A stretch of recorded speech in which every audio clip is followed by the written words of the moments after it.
and welcome to another episode of The New Norm on Black Enterprise, sponsored by Cadillac. This is the place where we take a deep dive into the lives, careers, and journeys of notable leaders making impact in their respective fields and in the world at large. I'm Selena Hill, and today I have the privilege to speak with Ryan Butler, the Vice President of Diversity, Equity, and Inclusion for the Recording Academy, which is, of course, the organization that produces the annual Grammy Awards. Ryan also serves on the advisory boards for the Warner Music Group and Global Diversity, Equity, and Inclusion Advisory, as well as on Add Color for Music. Ryan, thank you so much for joining us here at Black Enterprise today. Thank you for having me. I'm super excited to have this conversation and so glad that we finally got to connect. Absolutely. So I actually want to start by asking you, do you have a favorite historic moment from the Grammys? Anything that Wow. stands out? Well, so many. I can remember watching the Grammys from a very, very young age. I won't date myself, but a very, very young age. One that I really remember, one historical moment that I really remember was We Are the World winning Song of the Year in Mm, 1986. I believe it was 1986. wow. And I just remember because we were all so wrapped up in that movement. We all had the Mm, events around our town. We all held hands and were raising money for the famine. And that song dropped and had so many amazing artists in it, and then to watch it culminate by the song winning Grammy of the Song of the Year at the Grammys in 1986. I think that was one of the most incredible, pivotal moments for me because it taught me the power of music and what mm, music can do to bring a world together, to show a fully diverse spectrum of people from all around the world, all of the artists that just showed me. I think it was my first, you know, look into diversity, equity, and inclusion and how embedded it is in music. Ryan, I don't even want to say my answer after that. I mean, that was so well said and well thought out. Like literally one of the most impactful moments in the Grammy history. I was just gonna say 2019 Cardi B's acceptance Oh, speech. no, now don't get me wrong. You can't narrow them down, but if I had to think about my career trajectory and what made me even want to work for the Recording Academy and the Grammys, it's that moment. But that 2019 performance with Cardi B, yeah. Yes, yes. And another one that really stands out, it's a clip that actually has been going viral as of late. Kanye West, old Kanye, back in Hmm. 2005 when he won that Grammy, and he said, um, everyone kept asking me, what would I do if I didn't win? And then he pauses and he says, I guess we'll never know. That I was, know. he dropped the mic. He Yeah. dropped the mic. I miss old Kanye for reasons like that. Seriously. So you were appointed as vice president of DEI in March last year. Can you talk about the journey that led you to this role? Well, when I was at Howard University, I always knew I wanted to work in the music industry. I thought I wanted to be an entertainment attorney who was negotiating the deals for artists. I was really big on that. So I went to work for a law firm directly out of Howard, and I wanted to work for a year at a law firm and then jump into law school. And I found that I really wasn't the guy who wanted to be reviewing drafts. And I'm a people person and I wanted to Mm, be dealing directly with the people and with the creators and with the professionals. So I left the law firm and I went to work for RIAA. And at that time, we were putting parental advisory labels on CDs, and RIAA is the organization that certifies platinum and gold records. And so that was an amazing introduction to the music industry. After that, I ended up going to NYU for grad school, and where I got a master's in music business in that program. And so my first year working in the music industry is when the iPod dropped, that old brick iPod with the wheel on it, and we were so happy to have our 1,000 songs back in our pocket. And that really changed the industry. We really shifted from being a product product-based industry to being a content-based industry, right? We weren't really in physical sales, or that was the beginning of us not being into physical sales. It's coming back now with cassettes and vinyls and those who still purchase CDs, but we're primarily now a content industry. And so I just saw so many possibilities. But I also ended up at MTV Networks and specifically working at Comedy Central right after the Chappelle show. And Hmm. so I kind of absorbed and observed everything that was happening and realized how important it was for us to be represented, for us to have a seat at the table. I had been to an HBCU, I had been in the industry now for a few years, I had my experience at NYU. And, Howard, they make activists, right? And advocates. And so I wear that badge with pride. And so I knew that I always wanted to advocate on behalf of artists, on behalf of creators, on behalf of those involved in the music industry. And so the journey continued, and I ended up being a professor and assistant dean at Hampton University and really saw the importance of building pipelines on the university side, right? And so I built many pipelines into the media industry specifically. But when I was after 10 years, I said, you know what? Not quite ready to teach for the rest of my life. Let me jump back in the industry because I always leaned on my practical experience. There are some professors that lean on their theoretical experience. They're really about theory, and they're kind of like those PhD. And I wasn't going to get a terminal degree, so I knew that I was going to jump back in the industry, and the journey has been amazing. I started off on our public policy and advocacy team, Hmm. and so it's just been great. And then I eventually transitioned to DEI. I thank you so much for sharing that backstory. It sounds like in some way and shape throughout your journey, you've always been rooted in DEI, always been connected. That seems like that's definitely your Absolutely. calling and your passion. And I love how you talked about and touched on how going to an HBCU and then working at an HBCU really just fueled that passion. Can we delve a little bit deeper into, what it meant to work on the academic side at Howard University at that, and how that really prepared you for what you do today at the Recording Academy? So Howard came in between two stints at the Recording Academy, right? So I got to come jump back into the music industry and understand kind of current industry standards, where we were, what was moving the needle, the things that were important. And when I got to Howard, what really helped prepare me for this role is seeing where there were gaps in curriculum, seeing where, students from underrepresented groups, what they weren't being taught in the classroom that would give them the competitive edge in the interview. And I really found that it's about marrying not only understanding the art and the business, right? Because a lot of programs are focused on that, but that we really need to make sure that we're focused on technology as well, right? Because the convergence is so real. And unless they really, really understand that tech world and understand coding and understand data analytics and understand all of the things that are really moving music forward now, whether it's on social, whether it's on streaming services or whatever, that the students really need to have that understanding. And so I found that the data analytics part is where the true gap is on the other side of the pipeline. So what I love about being on both sides is we're building pipelines at the Recording Academy, right? And we're receiving, right? But at Howard, when you're building a pipeline, you're pushing through the pipeline. So now I kind of understand what's happening on both sides of the pipeline. And it really thinks when we're doing things like the HBCU Love Tour or our scholarship programs at HBCUs, I really have an understanding of the infrastructure of a university and what works and what doesn't work. And I think that that really helps um, yield better results on this side of the pipeline.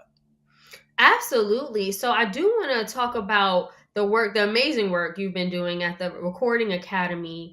Like you said, you started off in one position on the policy side. Now you're running DEI there. Can you talk about what you're most proud of since you've been at the Recording Academy?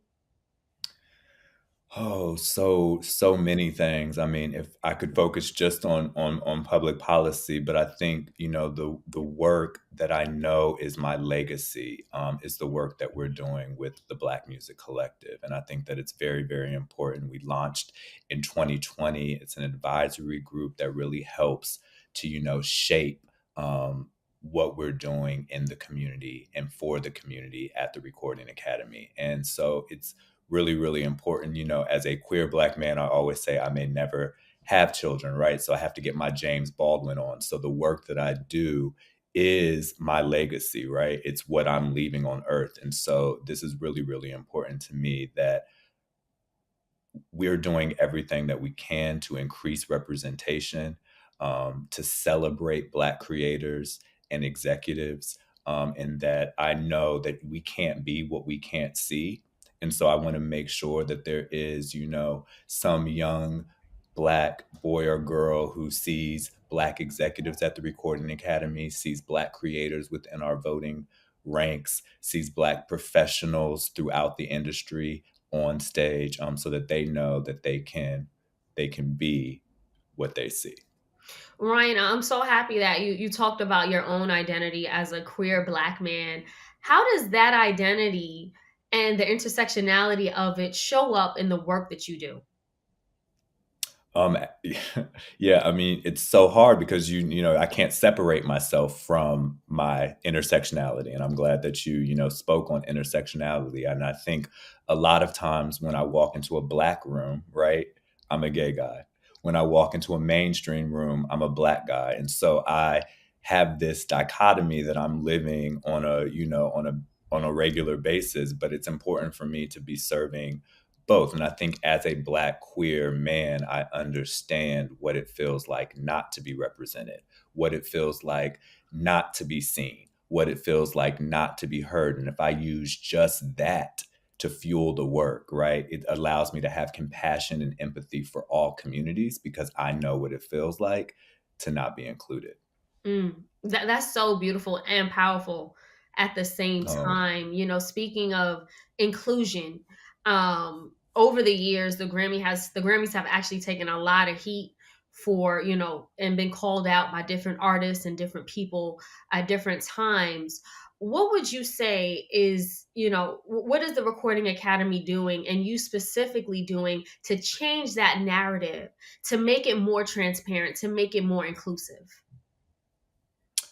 Transparency is key. And so my former team leader, and former manager, Felicia Butterfield Jones, we worked in this space together, right? And we committed to transparency. And I think we've eliminated certain committees, right, that were deemed, secret committees. They were really called nomination review committees. And so those are now eliminated. We've posted the rules. We're transparent about our data. We're transparent, like the inclusion rider, right, that we launched in October of 2021 and got to implement for the first time, last year. I mean, during the last telecast. Not only are we publicly saying what we're going to do to recruit, what we're going to do to hire, but then we actually hold ourselves accountable by releasing that data publicly. And I'm so excited to be the first major award show to implement an inclusion rider. I'm happy to say we're expanding that work this year, that we're now including all events during Grammy Week and the telecast. And so that we're really making sure that Grammy Week, not just the telecast, is as inclusive as possible. I love that. And shout out to Felicia. She is just such a Shout pillar out to in the Felicia. community. I interviewed her last year while she was co-president of the Recording Academy, and just had just a beautiful relationship with her over the years. And I'm glad you really spoke on the work that you two committed to doing. And, I think it's so refreshing to see, people of color, minorities, you as, being queer, Felicia being as a Black woman, working together to change this historic institution. Like, did it take the right people to make these type of changes? Absolutely, and you know, and I give a huge nod and hat tip to Harvey Mason Jr., our leader, who installed, you know, Felicia, and Felicia, who came in and saw that I had been doing work on our staff council as the chair of the DEI committee, and you know, met me where I was. And the two of us just had such an amazing, you know, connection and vibe and energy that we just knew. And to your point, it was really about the intersectionality of our intersectionalities, right? That together we were able to really understand Black, queer, woman. And then when you understand those, it's very easy to expand to other groups. So, you know, really really happy about women in the mix that we, you know, launched in 2019, and we've made a commitment to add 2,500 women members, and we are already at 1,913 we have added to the membership since we made that pledge. And so we are well on our way of increasing women representation in our voting. And also we have gone from 11% Black voter membership to 22% Black voting membership through Black Music Collective. So when we talk about the different, right, Mhm. initiatives that we're doing around membership, right, and then we really get to you mix those two together and talk about the lived experience of a Black woman in the Mm. music industry, and now her feeling more represented at the Recording Academy, on our stage, and in our process, and in the music community at large, I think is phenomenal, phenomenal work, and so It happy that is. I got to learn. Oh, absolutely, and those results are tangible. I have a friend of mine, actually, she's a Black woman, entertainment attorney, and she's now a new member of the Recording Academy, which is great for her, you know, someone in her early 30s at that, and then I knew someone else that I work with, another Black woman, and it just felt like I guess the institution itself just felt so, like, distant and far. It felt too Correct. big, but now I Too like. big, too unobtainable. There was Yes. no way you were going to get there. And so you hit on another very key factor, right? That intergenerationality, right? Intergenerational, right? So now we're talking about under 40. So now you're talking a Black woman under 40, and we're really talking about it being a brand new academy. All the identities. I love it, I love it. All of the identities, and I'm really, you know, we're really gonna push on accelerating our results, in LGBTQIA this year and in AAPI, and so we have very key learnings from the initiatives that we've already launched, Women in the Mix and Black Music Collective, and so we'll be happy to delve into, and expand into those areas as well. So I'm super, super excited. I'm very excited about the show, but I'm also very excited about diving into the new work after the show. And I'm glad you mentioned that because a lot of times people, you know, we only see the Grammys, but the Recording Academy is doing work all year round. And, you know, with leaders like you in place, you're making sure that you're really pushing the institution to be more inclusive, not just the institution, but the music industry at large, as you Yeah. touched on. Can you talk about why it's important for the Recording Academy to play a role when it comes to creating safe spaces for underrepresented voices in the music industry?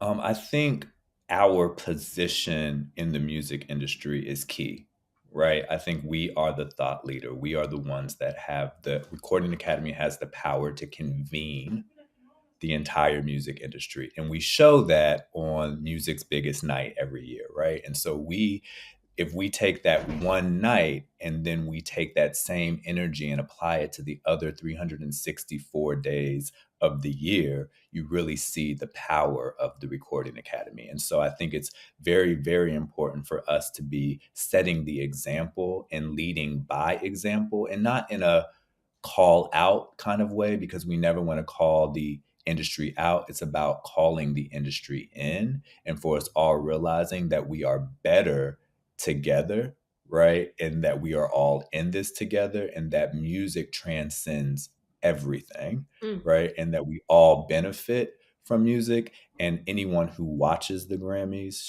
should feel seen and heard. And I think that we like to extend that throughout the other 364 days a year. And so the work absolutely. that You we're guys are doing, doing great work. when it comes to that. You know, Ryan, earlier you touched on the streaming platforms and how technology has really disrupted the music industry. And I wanted to talk about that, like how the Recording Academy has adjusted to the growth of streaming services and social media, of TikTok, of course, which is a cultural phenomenon. How has it adjusted to that and that disruption? I mean, we have an amazing social team that's obviously grown. When I got here, it was, quite small. And now, under the leadership of Laura Rodriguez has really, really grown. And there's been a huge focus on, vertical video, on watching on your second screen, right? That we know that the younger generation is not going to sit in front of the rectangle box in a living room and watch the show. So, what can we do to get it on the screen where they are watching? We know the importance now of influencers, right? Of having them in the room, of them being part of our story, of them helping to tell our story, right? Because they can tell it in a way that we never have. And so I'm always amazed to sit back and watch what our social team is able to do, because the amplification that we get on social, I think it's crucial. And for the future, right? Like, we will not always be linear television. We will not always be, broadcasting. We really have to think about what narrowcasting looks like, us getting to specific audiences, letting them consume what they want to consume. What does that look like for the future? Does that mean that, it's one big show, or do we have experiences throughout the year where we highlight, so I think that it's opening up every leader, and every senior manager at the Recording Academy about what the future of the Recording Academy looks like. And I And see that social this and is technology are huge in that. absolutely, Ryan. You know, if you take a scroll through your TikTok account, you can see that you guys are being intentional about targeting that audience. And you know, the new generation, they have their own, slang, jargon, and a way of consuming, and they are also very vocal when they Yeah. don't like something. So, like, has it been a challenge to connect with the newer generation, or are you guys seeing growth in that market?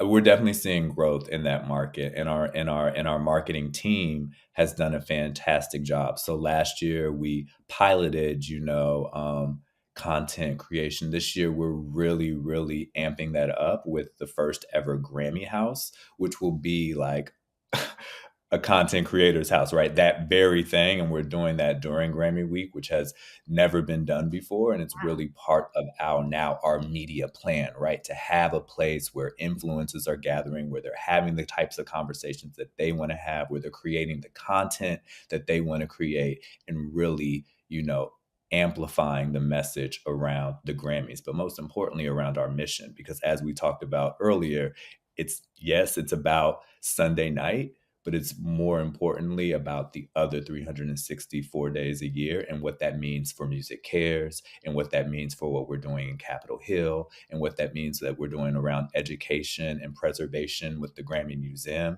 And I think the more that people understand that the Recording Academy is more than the one night of the Grammys. We love the one night of the Grammys. I no way do I ever want that to go away, but we are also doing amazing work around the clock, around the for the full calendar.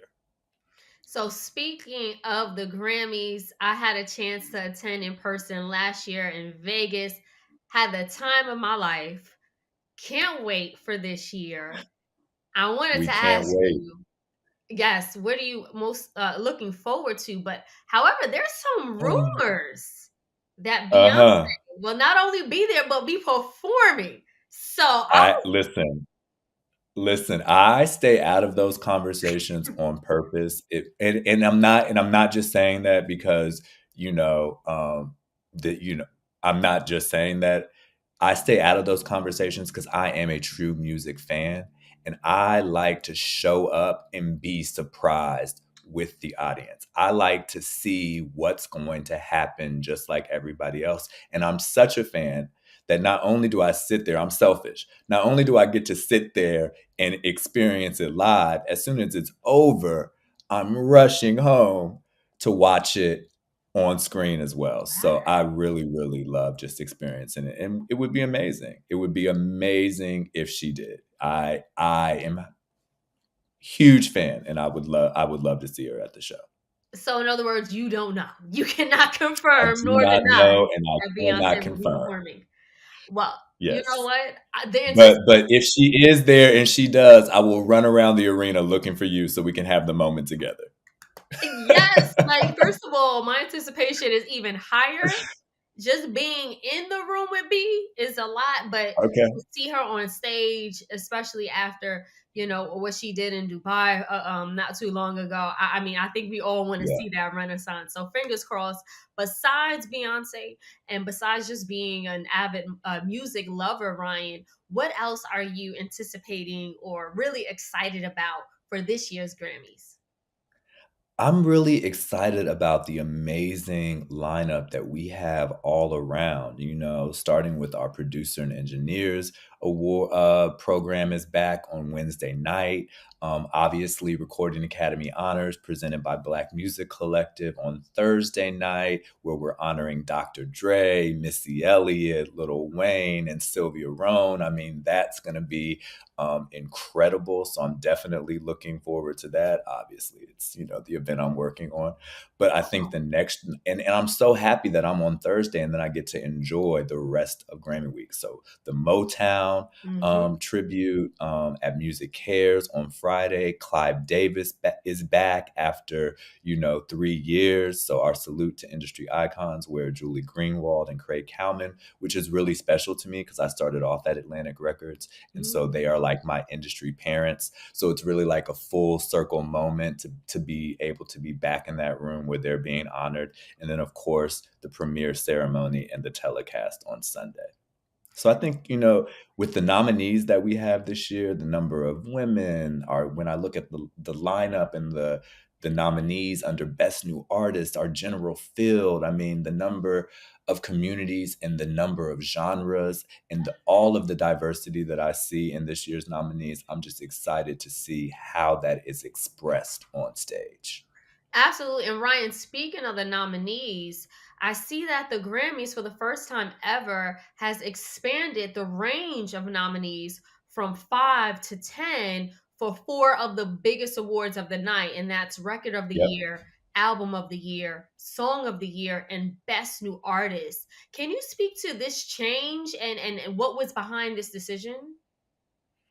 I think really behind the decision was being more inclusive, giving more creators an opportunity to, be on that stage, to be in that audience, to perform. That's our general field. Those are our general fields. And so those are, the four that no Grammy is worth more than another Grammy, right? They're all peer reviewed and peer voted and peer awarded. And I think that's this very, very special part of the Grammy Award that's different from any other award, but expanding those general field categories from five and then to eight and now 10, I think is just our way of continuing to accelerate our diversity, equity, and inclusion goals.